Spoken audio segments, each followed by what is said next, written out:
নমস্কার, আবহাওয়া কেন্দ্র আগরতলা থেকে প্রচারিত ত্রিপুরা দৈনিক আবহাওয়া বার্তায় আমি সৌম্য সাহা আপনাদের সবাইকে স্বাগত জানাচ্ছি। প্রথমে আমরা দেখে নেব গত 24 ঘন্টার জেলাভিত্তিক বৃষ্টিপাত। গত 24 ঘন্টায় ত্রিপুরার 49 জেলায় হালকা বৃষ্টিপাত, উত্তর জেলায় মাঝারি বৃষ্টিপাত এবং ধলাই, খোয়াই, পশ্চিম মুন্সিপাল জেলায় ভারী বৃষ্টিপাত এবং গোমতী ও দক্ষিণ জেলায় অতি ভারী বৃষ্টিপাত পরিলক্ষিত হয়েছে। গত 24 ঘন্টায় ত্রিপুরাতে বর্ষা অতি সক্রিয় ছিল।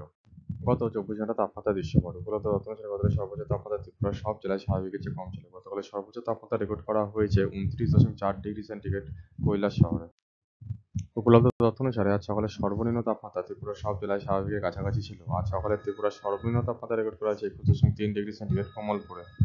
আগামী 24 ঘন্টার জন্য আবহাওয়ার আভাস। বৃষ্টিপাত। আগামী 24 ঘন্টায় ত্রিপুরার সব জেলার অধিকাংশ জায়গায় বৃষ্টিপাতের সম্ভাবনা রয়েছে।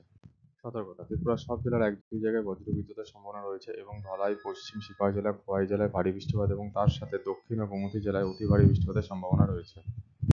আগামী 24 ঘন্টার জন্য তাপমাত্রার আভাস। সর্বোচ্চ তাপমাত্রা 26 থেকে 29 ডিগ্রি সেন্টিগ্রেডের মধ্যে, যা স্বাভাবিক বা তার থেকে কম, এবং সর্বনিম্ন তাপমাত্রা 23 থেকে 26 ডিগ্রি সেন্টিগ্রেডের মধ্যে, যা স্বাভাবিকের কাছাকাছি থাকার সম্ভাবনা রয়েছে। আমাদের পরবর্তী দৈনিক আবহাওয়া প্রচারিত হবে আগামীকাল অর্থাৎ 3রা আগস্ট 2024। ধন্যবাদ।